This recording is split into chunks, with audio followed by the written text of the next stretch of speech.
Welcome to this week's episode of You Can Call Me Karen. Continuing on our millennial theme, we are talking about the chicks this week, their rise to massive fame, their fall from grace, and their continued ability to break down genre walls and appeal to the masses. We also hear an absolutely ridiculous and controversial Karen story from Manny this week. So please be prepared to share your opinions with us on social media. I personally know where Steph and I stand, so let's hear where you all stand. And lastly, we wrap up with all the good feels that the chicks and other female artists of that era deliver. So please join us now down memory lane.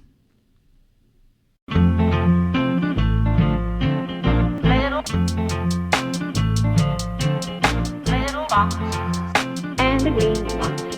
Little box and a blue one. Box and a yellow one and a little and a box and a green one. Hello and welcome to this week's episode of You Can Call Me Karen. As you heard last week, we are going to be spending our time in the 90s and early 2000s. So this week we're talking about the Chicks, or the artists formerly known as the Dixie Chicks for our listeners who are not up to speed. Last year, we explored cancel culture a bit, and so now we get to see an early example of canceled artists at the early days of the internet and what it meant for their careers. But before we do that, we gotta know from my lovely co-hosts, who you calling Karen? So Manny, Steph, say hello, and let's hear your Karens of the week. Sorry, I jumped the gun a little bit. I was like, yay! Yippee! I missed it completely. I was in the zone. I was locked in. I know, because that's what happens when we listen to the Dixie Chicks. We get locked in. It's so exciting. But hello, I'm Manny. Hey, Manny. Brielle's gonna cringe when she hears that. Perfect. That's what I live for these days, just to make her life a living hell. Just wait till you guys get teenagers. It's rough in these streets.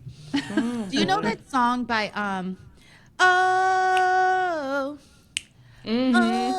so yesterday, sorry to derail this whole intro, but this is important and I have to talk to you guys about it. Speaking of 90s. So yesterday we're laying down in the living room, just kicking it or whatever, and she starts singing that song, and I'm like, and she's like, oh. She goes, Elle, you just ruined that song for me. I go, I literally got on top of her and started wrestling. I was like, you ruined that song for me. Because that Do you know that there's a remake out? No. There's I'm a remake not, I'm out. not tracking what song we're talking about right now. Oh, God. Shine. Shine. So there's a remake out called Shine, and Glorilla does a verse on it or something with another artist. No. And so, I'm sick of it. And so, yeah. And so then I was like, Brielle. So I had to play it for her. Did you play the real song for her so she could hear She it? didn't realize that was like a sample? 90s song. And Kids these days. Jamaican thing. Karen, you don't realize that it's a 90s song either. Kids these days, man. Can't take them anywhere. I played it for her, but it was so funny because I couldn't figure out what the name of the song was, right? So I had to do a little digging. And then in the comments, it said the same thing that I said. It was it was so hard for me to find this song. All I could type in was swing. Oh! Oh, no. And she's back. Stop it! Stop!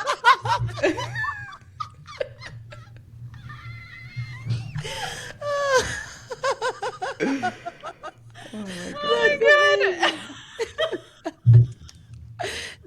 sweating. Oh my God, that is so great. I love that. Did I tell you guys that I watched the Hulu documentary of about Shine? No. And it was so good. And it had I feel like you talked about this before. I feel like we talked about Oh, this you too. did. I think you did. You're right.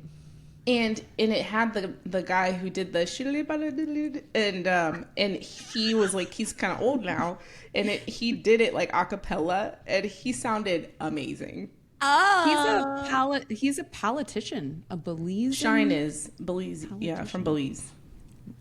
Wow. Yeah, you need to watch that. It's on Hulu. It was very good. Yeah, because does it relate to kind of Bad Boy Records? It does. Like we actually, yeah, watch it. Okay. Oh, that's cute. Okay. Sorry. That took a whole nother route. My bad. I'm Manny. I got to get us back on track here. So, while that was fascinating, I would love to know who you calling Karen this week. I have a good Karen story. Over the holidays, we go to see Steve's family. His parents live in Richmond, Virginia, and his siblings and our family go there. And so there's a total of 4 grandkids there, 3 siblings and their spouses. And we always go after Christmas, and his mom makes a Christmas dinner, blah, blah, blah. So we're there for like 4 days. And when on the way back, we get to the airport, and we have TSA pre-check. So we get over to the security line, and the longest line happens to be TSA pre-check. Mm-hmm. And we both kind of like tilted our heads, but we saw the sign that that's the line for us. So we got in it. We didn't say anything out loud. Like, I think we both thought to ourselves, oh, this line's kind of long. And then so we're towards the end of the line because we just got there, and then people start coming up and having the same like thoughts. They're like, oh, is this the pre-check line? Mm-hmm. And then they're like, wow, this is long. And like about 3 or 4 families came up, did the exact same thing. They kind of stepped in front of us, then turned back like, are you guys pre-check? And we're like, we're all pre-check. And so they're like, oh my God. And so they all get at the end of the line. And I turned to Steve, I'm like, I guess the line is pretty long because everybody keeps doing the same thing. Well, here comes Karen.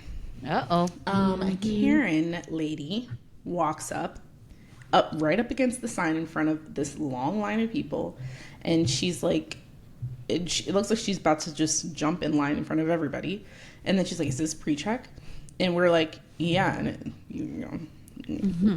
go to the back. And she was like, oh, and she was like, well, I guess I'm just gonna go in the regular line then because I don't want to stand in this line. And I was like, girl, this is pre-check. Like, it's gonna work out. It always does, you know. But I was like, so she goes, but she's like over it. So she goes, and the line for non-pre-check did look way shorter. And so I turned to Steve and I was like, I hope this goes badly for her. And I decided to just cast a spell on the Karen. I cast a spell on her. I did. And I decided to make it I just watched what happened for her because I was intrigued. So we're pretty far back, and I would say 2 minutes later, the line starts moving more quickly because security realizes that this pre-check line is getting long, so they open another station because that's what they do for us pre-check people. So now you start hearing them shouting pre-check over here, and so the line is splitting off. Pre-check people know what they're doing, so they hand them their stuff. And we get up to where I can now see the lady, and she's kind of far back, and their line isn't moving really at all anymore because they're taking care of our line because we're pre-check. And so you see her like swaying and like leaning and stuff, and I was like I was just thinking to myself, like, that's what you get. Like, she couldn't wait, and now it's better over here. And so I thought it would be over then, but it wasn't. This lady, I start to see we go through, and I see her going, excuse me, and cutting up in front of the regular like check people and saying like, excuse me, and basically like, I'm pre-check, I'm in the wrong line. And she gets up to the front where pre-check is, and I was like, oh my God, I'm gonna be so mad if she just cuts over and gets in and then comes like right behind us.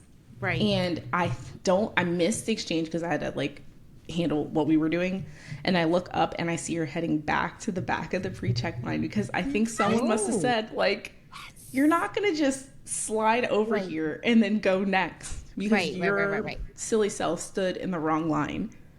And so yeah, that's why reading is fundamental. Reading is fundamental.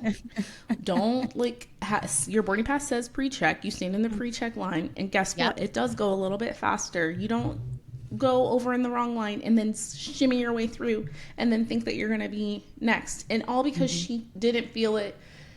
It wasn't even like she just didn't feel like she deserved to have to wait. Right? She should have to wait. So I was starting to get fired up, and like after we were through, I was walking and I saw her at one of the coffee places, and I was like, you weren't even in a hurry. That's when it started to burn me up. She was standing in line for coffee. And so then I was like, I need to see I need to know what time her flight departs. I have to know. Cause we are locked in now. I was locked in. And so we like casually walked down. Her flight left 20 minutes after ours. And don't forget, we have a 3-year-old in a stroller, and we weren't panicked. Like, we saw the line was long, but, you know. Everything was fine. Anyway. Airports turn everyone into Karens, I feel like. Yeah. They are just... I was so happy that it didn't really work out for her. Yeah. I feel like a lot of times those people do find their way, and it always pisses me off because it just reinforces their bad behavior. Yeah. Get over yourself. I think the real Karen here is the United States government. And I will tell you why. I'm ready to hear this. Because you only have to pay $80 or whatnot for a pre-check just so you don't have to take off your shoes and do the regular check. And now everyone Which regular check? You don't have to take your shoes off anymore. You don't? No. Yeah, I was going to say, I thought that they took recent. that away now. Oh, that was recent. I haven't flown in a long time. Okay, so so now everybody's on to it, and now it's just creating more like chaos and then what do? They add a whole nother thing that you have to pay for that's like one tier above for Clear. It's like, But Clear is a private company, which that I hate. Like, I don't know. I feel like if we're setting up. Sorry. I don't know Clear. I never used it. I'm not bougie. Yeah, it's a private company, so they have some contract with the government to background check people, and so they get called even before a TSA pre-check. Yeah, but it's also like, you pay more money. It's just another way for That's what for I'm saying. a company Like and for our government to make money. Exactly. Like they're the real corporate here. Culprit here. Yeah. Because they're creating these more they're creating this anxiety when really it's like, why can't we just open all the lanes up and just get everybody moving? Yeah. And that brings us to 9/11 and the Dixie Chicks. Perfect segue. Except I didn't get my Karen story. Done. But we could Full go circle. off of Brielle and that'd be fine. Wait, do you have a Karen story, Manny? It's fine. I don't need to share it. We're already 13 minutes into the episode. Give us the Cliff Notes. Come on. Sorry. Okay, well, no, don't anybody apologize. It's nobody's fault. Mine will be quick. I have a fictional Karen in the spirit of the 90s. And this one is very tough for me, but when I go and I look back and I think about it, it really is Karen behavior, especially what I know about being an educator. So my Karen of the week is... I'm so excited. Sister Mary Clarence. I don't know. I don't know. I don't know. Y'all's faces. I don't know. And I have to tell you why, and this is justice. This is justice for Rita's mom. Why did Sister Mary Clarence go up to her job and tell her about Rita not wanting Rita to participate in this field trip? I feel like if a teacher came up to me and told me what I needed to do for my kid at my job, I'd be really pissed off. And I would find that to be entitled behavior. And that's exactly what Sister Mary Clarence did when she wanted Rita to come on the field trip to sing. And Sister I First do not of all, accept first of all, okay, a couple things. Steph and I do not agree. Sister Screw Mary you and your Clarence opinion. didn't go there asking for her for a field trip. She wanted to make sure her mom knew that she quit the choir. So she just said, I just wanted you to know that she quit the choir. And is there any way you could convince her to come back? Yeah, because I am a loving, caring educator. I don't think that's how a conversation That is went. how the conversation It went. is. Roll the clips. I will. I will. I'll find it. I've seen this movie 1,000 times. And I will send it in the group chat. 1,000 times She because I've 100% not seen said- any other movie. She said Rita quit the choir, and I wanted to know if you could. That is there wasn't the anything you could intent. That wasn't the intent. The intent was to say you're a bad mom. And No! No. We are not watching the same movie. No. As it turns out, And Amy has also, never that seen conversation Sister Act 2. happened at the barbershop, right? At the hair salon? It was at her house. She was In her doing house. some hair She in did her hair in her house. house. Oh, yeah. She was working. She was working. Yeah, you're and right. she came to be like, I'm I concerned. assume you You have a know that your talented- daughter is wildly talented, as do I, and I care about her. And I'm assuming you, as her mother, care about her as well and would like her to keep participating in the choir. And that's when Sister But the Mary mom Clarence didn't ask for all that. She did. Well, that's when she hear finds what- out I her hear what mom's you're a saying. bitch. Her mom did. She didn't know she was a bitch until she went then. I'm just saying. We didn't ask for all that. Oh, no. And she's a I single hear what you're. mom. Steph, stay strong with me. No. Manny is wrong. I know what Yeah. you guys are saying. I love the movie. I don't want to ruin it for anybody, but I'm just saying. In You're wrong. today's society, Steph, would you ever do that to a parent? As an educator? Yeah.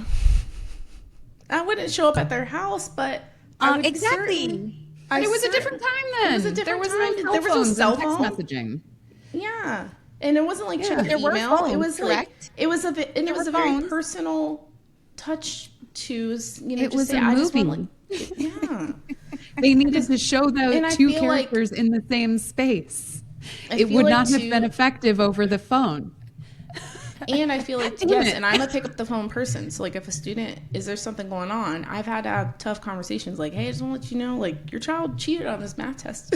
And, you know, that's But not an cheating on email. a math test is not the same as like No, I know. not taking an elective. I know, but I was saying, I also had to share, you know, I'm just noticing a change in his behaviors. He's getting involved with kids that he, you know, like I had to have, it was an example of a change and a shift in his behaviors and stuff. And I didn't I put it just in felt like email. Whoopi was going there to like confront the mom. No. You're It wrong. wasn't about Rita. No, you're I just wrong. kind of felt that way. You're so wrong. I'm happy to die on that sword. Listeners, you Good. tell us what you think. They're going to agree with Steph and I because they've seen the movie. Wow. Oh, man. The one movie I've seen. That is so fresh. I have spent all of my movie watching time watching Sister Act 2. What is the mom's name again? Don't Exactly. fast. Point Proven. Proving my point. Mommy, that's what she calls her. Okay. Dang it. I can only. I can't. Why? Don't I know She her calls her name? mommy. I'm just saying. I remember that She moment does call her because mommy. she's a 16-year-old, 17-year-old girl calling her mom mommy, and it stuck with me. Anyways, that was I guess your Karens of the week. It was your Karen and not Karen of the week. And now Listeners are going to agree with me. all right, I'm going to segue us now. Good All right. luck. You should have stopped me at, and that's the segue into 9/11. True. You just heard our Karen stories, but we can't be the only ones. If you've had a Karen or Chad encounter or confessional, you've been a Karen yourself, we'd love to hear from you. Wherever you listen, click on the link in our show notes and text us your Karen stories. All right. So, ladies, I have a bit of background today because one of the things that started my absolute love of podcast truly was years ago. Manny, you suggested that I listen to an episode of You're Wrong About the Chicks, or the Dixie Chicks, as they were formerly known. And it was a great episode, which I will link. It was an episode that explored the cancellation of the Chicks after their 2003 blow up, where Natalie Maines made an anti-war comment about George W. ish. And the media went crazy over her comment. The discussion on that pod specifically was debating whether they were actually canceled or not, because their next album was really successful. They had huge tours after that.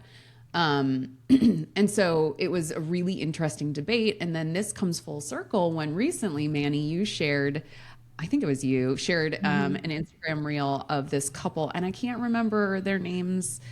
I'll find it and I'll link it. Yeah, I referenced them last week too. Yeah, their videos are fantastic. So we'll find it and we'll link it. But their shtick is like listening to like I would say white music from the 90s and 2000s that like totally bangs, and it watches their reaction as they're listening to it for the first time. And so the video specifically that I'm talking about was the one where they listened to Goodbye Earl from the Chicks. And for those that haven't listened, please pause, go find that song, listen to it, and then come back because it's great. And they were absolutely like rocking out to this song. They were reading the lyrics and like dying over as this story progressed. Then when they realized that these ladies are about to kill the one's husband, their minds were blown. Anyways, My it was mind was a really great blown. little video. Oh, right. Watch Stephanie was a virgin to that as well. Yeah, I was just gonna say, if I'm not mistaken, that may have been the first time you heard it too. Is that true? Yeah, I don't know how I missed that song, but it was. So I was reacting the same way the young people in the video were. I love that. Oh, I wish I would have gotten to react to it the first time like that as well. But anyways, naturally, we have to do an episode about the Chicks. And if you're a millennial like us, then I'm guessing the soundtrack to some of your most formative years also includes a few Chick songs. So things like Wide Open Spaces, Landslide, Goodbye Earl, although not you, Steph. Cowboy Take Me Away. Oh my gosh, there's so many.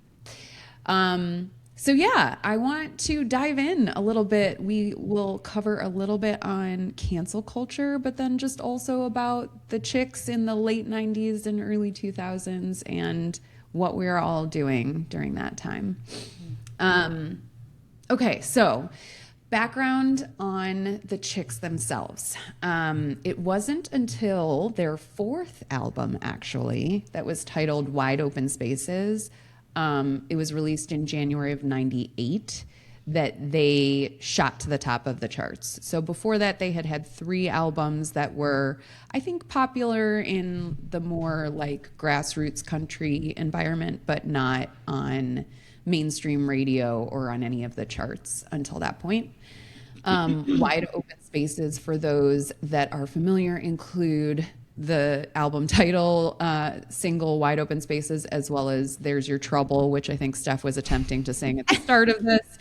And I sang Go ahead and beautifully. sing it because we won't get fined for this because nobody knows what you're talking about. But listen, it was beautiful, and I'm not doing it again because you just laughed, and it was excellent. I laughed because I had no idea. I don't even think you said words. It was sort of a melody. Yeah, I love that song. I'm not singing it. You made fun. Okay, fine. Darn. I'll keep going. After Wide Open Spaces, they released Fly, which included Ready to Run, Cowboy Take Me Away, and the lovely Goodbye Earl. This was the first album they had that hit the number one spot on the US charts, not just the country charts. So it really opened them up to like mainstream pop as well. And then the next album, titled Home, also hit number one on the overall charts. And this is the album that they were touring for when this infamous incident happened in London. So for those that are not familiar, this was March 10th, 2003. And this was a few days before George W. Bush ordered the invasion of Iraq in like the post 9/11 space. So this was the first stop of the Chicks' Top of the World tour. They were in London, so they were overseas experiencing what the world was saying about America as we were about to invade Iraq. They were about to perform the cover of the song Travelin' Soldier, by the way. Amazing song. Another good song. It makes me cry every time I hear it. So Natalie Maines was speaking. She's the lead singer of the band. She said, just so you know, we're on the good side with y'all. We do not want this war, this violence, and we're ashamed that the president of the United States is from Texas. Ooh. That is a direct quote. Immediately after that, Emily Strayer, one of her bandmates, said, but you know we're behind the troops 100%. And that's what was said. Those are all of the words, a direct quote. The concert proceeded. The media was there because this was the first stop on their big tour. And after this day, it fueled like a massive cancel campaign against the Chicks, and primarily from right-wing and conservative country music supporters. And I do think it's important. I'm shocked about that. I know.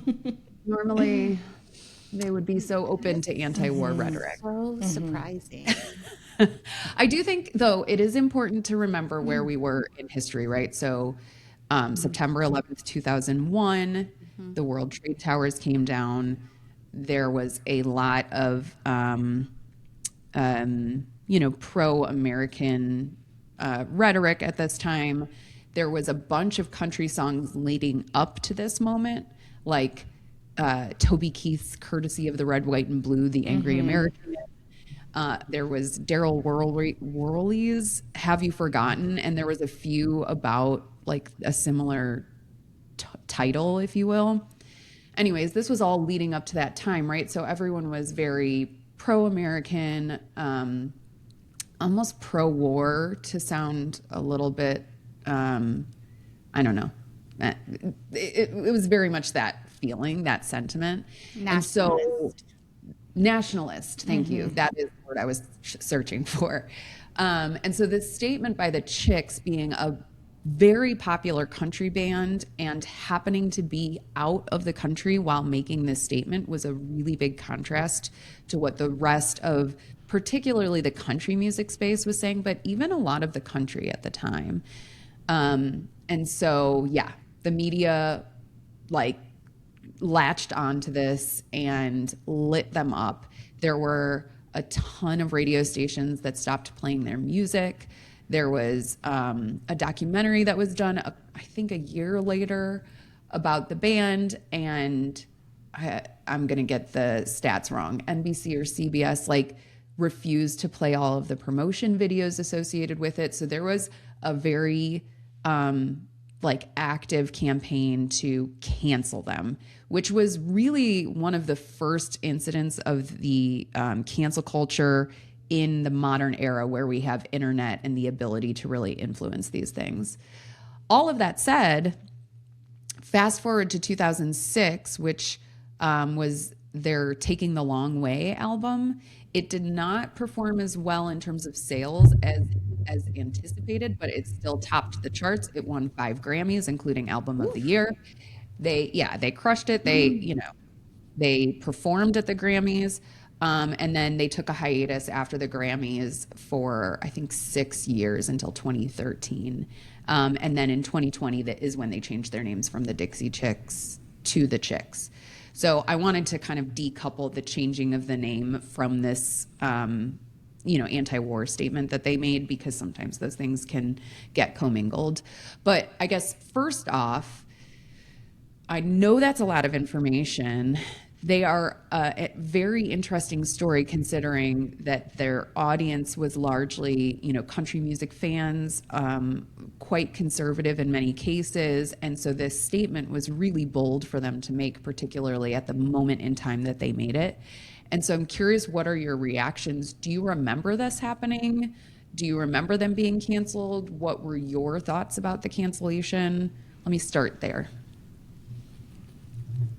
Yeah, I remember this a lot well, and I feel like it, because at that point, 2003, the following year was my first time voting. In 2004 was my first time voting in a presidential election, and so, and being in college, and I'm starting to become a little bit more politically aware and socially aware, and just starting to form my opinions.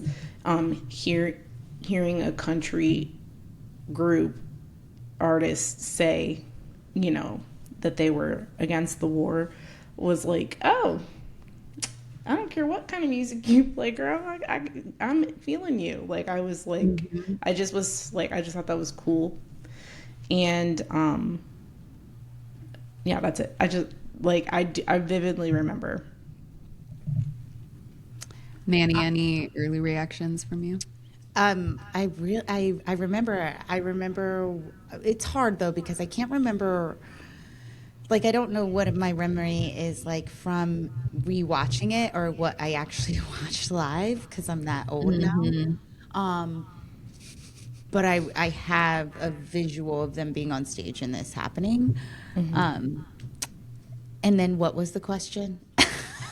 Just what was your reaction to that happening? Where were you in life? What were you feeling? I absolutely loved the Dixie Chicks, and I think that it is maybe, I don't know, as you were talking, I was thinking a couple of things. I was thinking a lot of things, and I can't wait to go deeper into this, but I think one, I feel like they were positioned in a way that Taylor Swift was positioned before she took off fandom, where I think that they knew that more than conservatives were listening to her music, because they when we bring up the Chicks, I mean, people of all demographics love, in those comments on Instagram of those two couple watching the playback,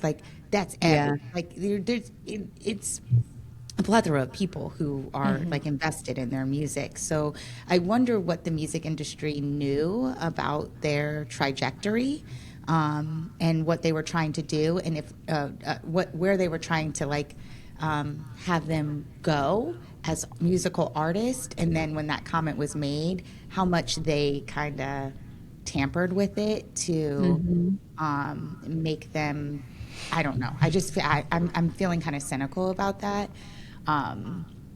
because Can I chime into that? Because when you're talking about their trajectory, and when after this incident, Karen, you said their following album didn't perform as well, sales wise, but still got Grammys. And Grammy is not just country; it's Right. Yeah. Everyone. And I don't remember the 2006 Grammys, but I could imagine that there was some sort of like stick it to the man kind of a thing, that we're going to celebrate the chicks next album. Well, and I'm glad that you raised that, because Natalie Maines, I feel like I would want to be her best friend. Period. So this album, normally for bands or artists that find themselves in a pickle, would be an apology album. And this was the opposite. Their number one song, and the one that they performed at the Grammys, was Not Ready to Make Ready to Nice. Make Nice. Yeah. Yeah, and it's like, I'll read some of the lyrics. I'm not ready to make nice. I'm not ready to back down. I'm still mad as hell, and I don't have time to go round and round and round. They were like, I am not Double here down. to say I'm sorry. Yeah. Yeah. I didn't say anything wrong. She had said multiple times, in America, we have freedom of speech, and I should be allowed to voice my opinions, which were not aggressive to anybody or accusatory. It was literally just, she was embarrassed that she's from the same state as the president who is about to launch a major invasion on a country that, as we later learned, did not have what he said they had, weapons of mass destruction. So, yeah, I think that's... Sorry if I that think derailed that's- what you were saying, Manny, but I felt like you were...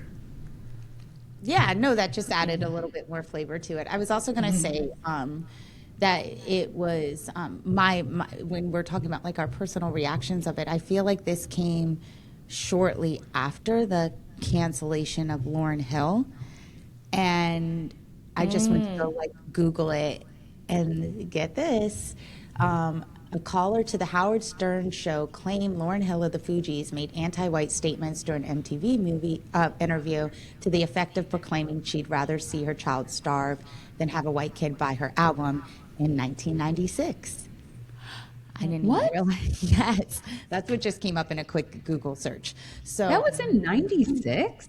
I don't know. I don't know. I don't know if those dates are right. That was just like a quick Google search, but I think that they were very close in time frame, and I think for me, I was just heartbroken by like the way that these two of my like favorite female artist group or whatever were being covered by the media by things that they said, and I just remember being like, what, why, like, what does this mean, you know, like I don't know. And then contrast that to like what we'll get into next week with like how the cancellation of men and not playing their songs and their music and stuff. It just, it feels all so rotten. Yeah, and I think you made a parallel there, Manny. I shouldn't say I think. You made a parallel about Taylor Swift, and I hadn't made that connection before, but that is a really good comparison. The main difference being that Taylor Swift started speaking her mind on, managing her own catalog and having ownership of her music and politics. She started speaking recently, not too recently, I guess, probably for almost a decade now, about politics. That came after, I believe, her transition from country music to pop. And her fame has, grown and grown and grown over the course of her career. So one possible theory here could be the chicks staying in country music has, to a certain degree, limited their audience. Like, I know we've talked about this. I'm not a fan of country music, and it's nothing political. It's literally just my preference and my taste. And the chicks came through. Like, I was working at Lone Star Steakhouse and Saloon, and they were, a Texas-styled company, and they played country music. And so there was a moment there in 2000 to 2002 where I got into whatever mainstream country music was, and the chicks were right up in there for me. And so I heard them and I loved them and I listened to all of their albums. But I think that was definitely the exception for me. I And think mainstream country music had a moment between 2000 and 2003. interesting. I wonder Yeah. I feel why. like earlier than that for me, because like I liked Shania Twain. Oh yeah, and, Shania. Yeah, Faith Hill and you're right. Yeah. and I I like did have a moment. early Carrie Underwood. You know, Yeah, but like Carrie the Underwood was after all later. this. Like Yeah, that's like but I'm the just saying there's early like there 2000s. was like a pop pop country country that like, I liked. yeah. Yeah, country music had a bigger reach, I feel like, than it does now. And it might have been in the early 90s starting to like it started with Shania, right? But like Yep. I think that it really like made its way to the radio, I want to say, more than just country stations. From what I remember, and I don't know, I could be wrong about that, but I listened to a lot of country music between those. Yeah. Yeah, it's interesting because now I'm wondering if the Chicks had found themselves at a slightly different point in time, would this cancellation No. fully cancel No, them? their voices are. When you were talking about Traveling Soldier, that line like I cried, never gonna hold the hand of another guy. Like that riff is Yes. everything. It's And by the way, everything. that's a cover. Did you know that? No, I didn't. I didn't look up who sang it originally, but yeah, when I was reading on like their Wikipedia page, it says their cover of Traveling Soldier. Oh, So I don't know who did it first, but it couldn't doesn't have been matter. better They than suck. that. Just That's how the Chicks is like. I'm gonna say this out loud, and I'm sure people are gonna be like, "What the f?" But their cover of "Landslide" was Oh, yes. my exposure to that song. I know that's terrible because Stevie Nicks is a No, is a I queen. think that's pretty typical. Well, but I love that song, like, and it made me listen to the original, and I ended up choreographing a dance to another cover of it because it's just like one of my favorite songs. Like, but I guess I say that to say the Chicks can really cover a song. Like, it Well, their harmonies transcends. are It's beautiful. just so tender and smooth and rich. Like there's not a comparable sound to also their voices, which they go into in the wrong. You're wrong about pretty in depth. I think they are not in depth, but they at least like cover it better than whatever we're trying to do right now.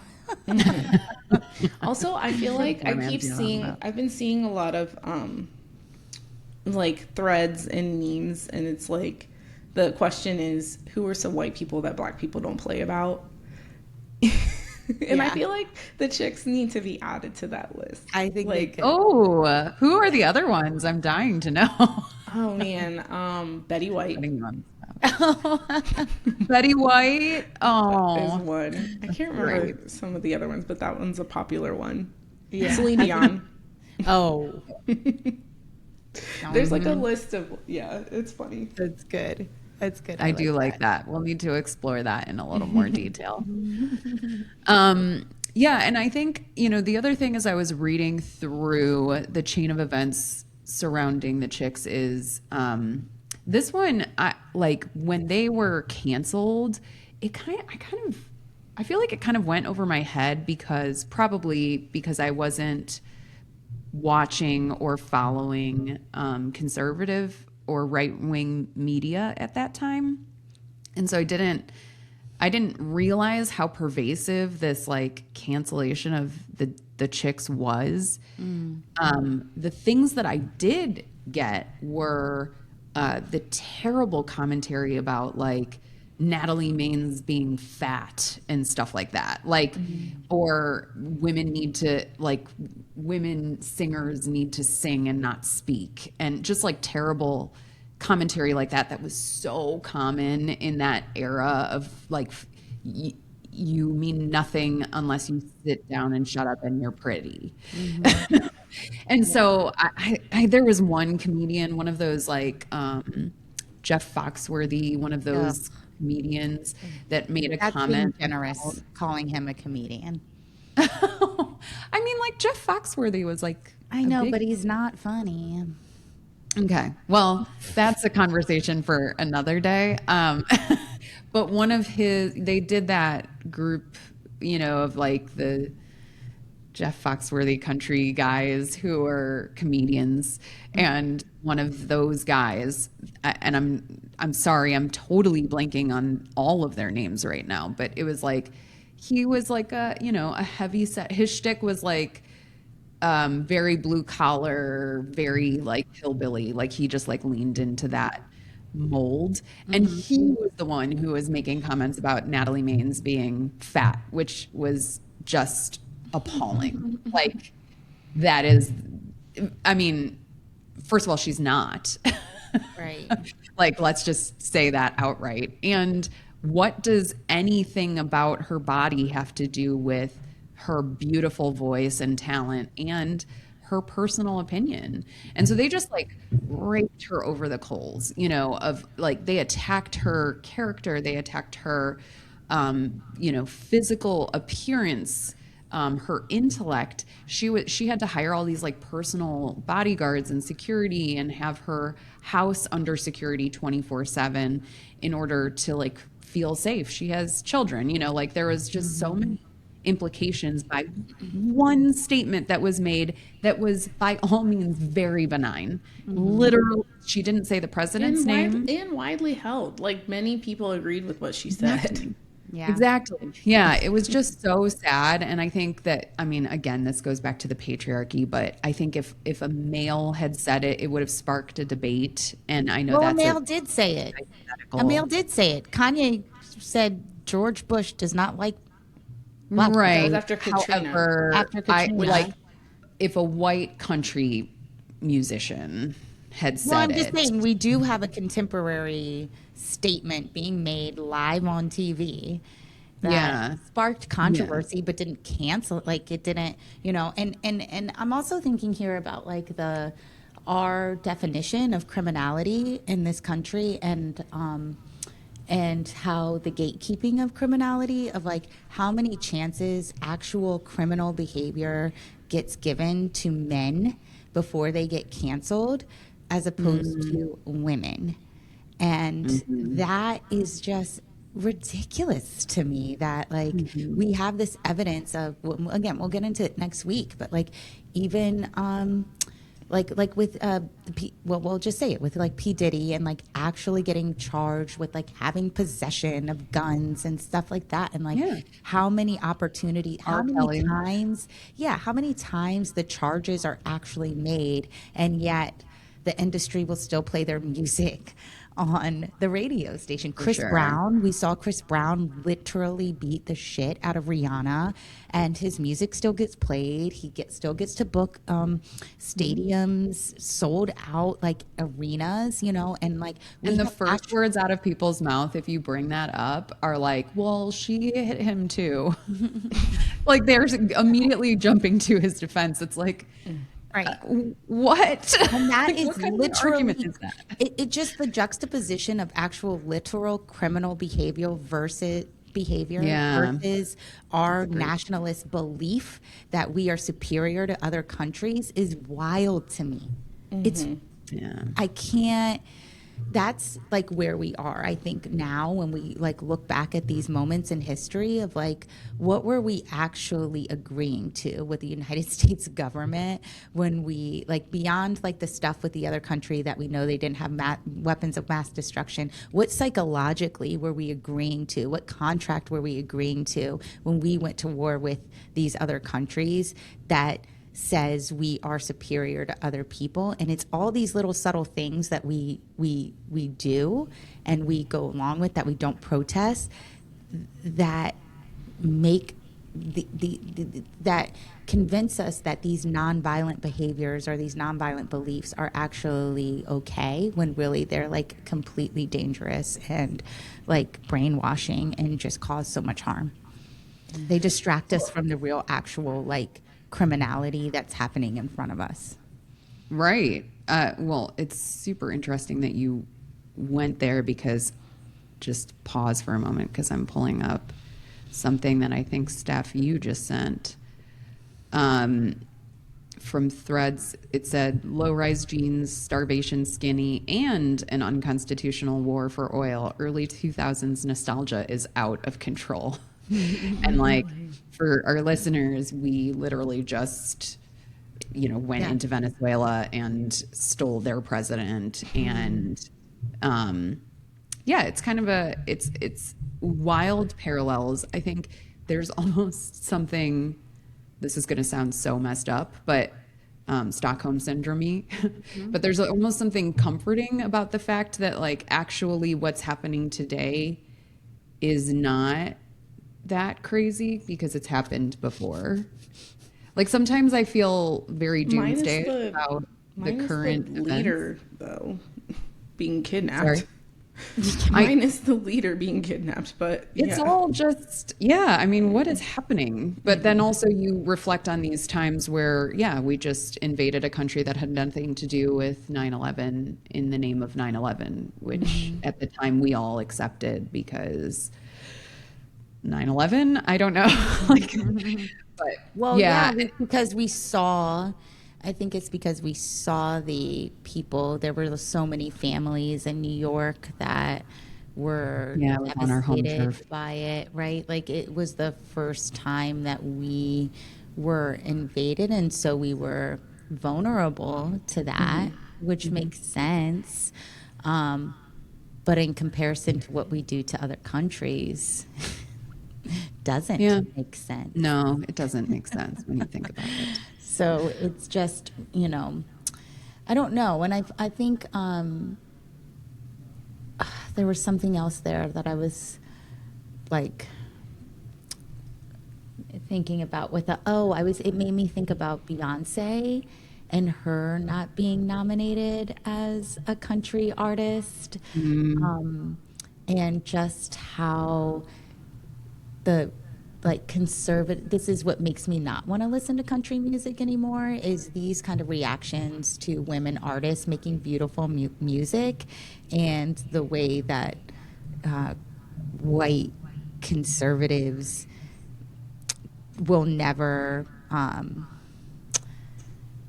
don't know, just the way that they monopolize that genre. And have a very specific mold that you have to fit in if you're going to be accepted in that space.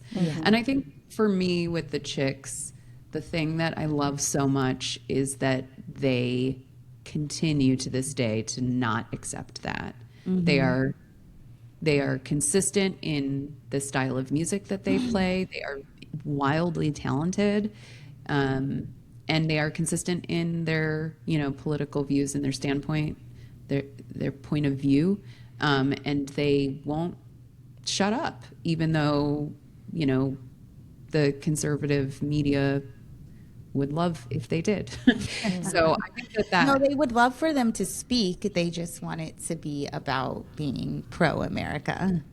Yeah, those are the only words that are allowed. And so, I just think, I think they're brilliant for so many reasons. And I personally love an artist or a band that is more than just their music. And I know we've talked about, and we will continue to talk about, can you separate the artist from the person, and can you just appreciate the art? And for whatever reason, for me, I need both. It's really hard.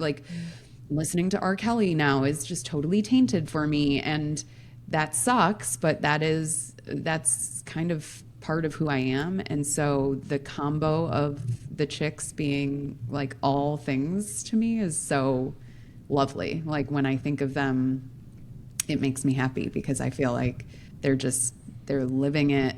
They're being true to who they are, and they're just fucking They're so talented. incredibly talented. They are. There's something about when you listen to music nowadays of last week when we did that little thing at the end, and we were looking at all the artists on that top list. I mean, I didn't even go into some of the other songs from some of the artists on that list, you know, but like when I look back at like the reaction of those kids listening to Celine Dion, listening to the Chicks, and then you include in that there was Michael Jackson, there was Whitney, there was all Yes. these, like, Mariah Carey, you know, like we just really, I'm not going to say I took it for granted. I just didn't realize that that is a once in a lifetime gift to be able to hear that much talent. Cause like, I don't see, I'm not trying to be like an old person. Like I want to like really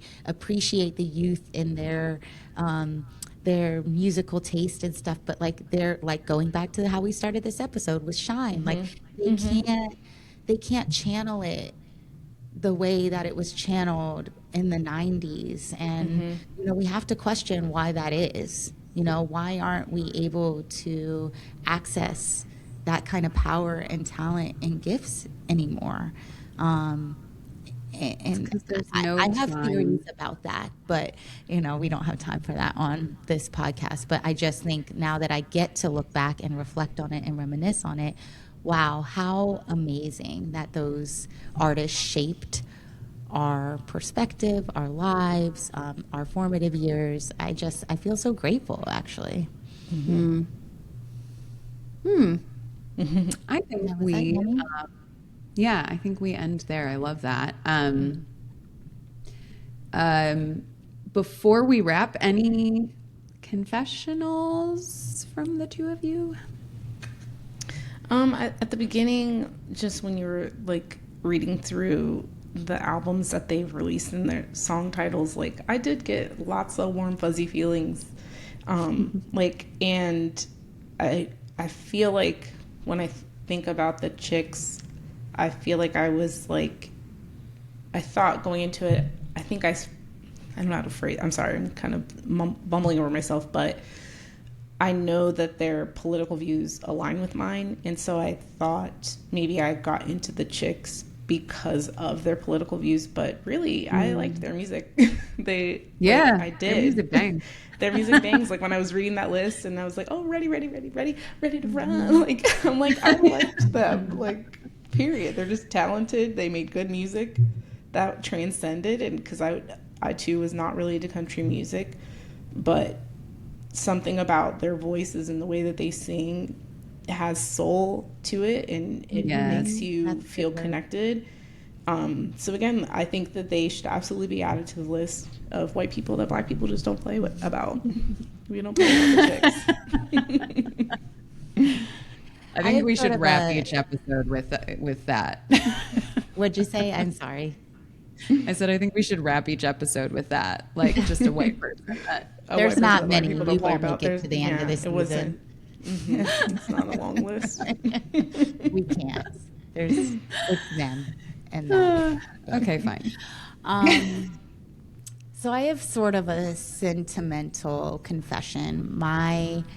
When I think of the Chicks, I think about my freshman and sophomore year high school, and somewhat of my junior year too. I think about I used to skip study hall with like some of the like older girls in school. Like I think they were juniors and I was like a freshman or sophomore or whatever. And we would skip study hall and we would go to like this Mexican restaurant for lunch, and we would listen to the Chicks as we were driving to the restaurant. And I think, Kim, you'll have to tell me, did you ever skip school with me then? I know definitely Caroline did. And Caroline passed away almost 5 years ago now, 6 years ago now.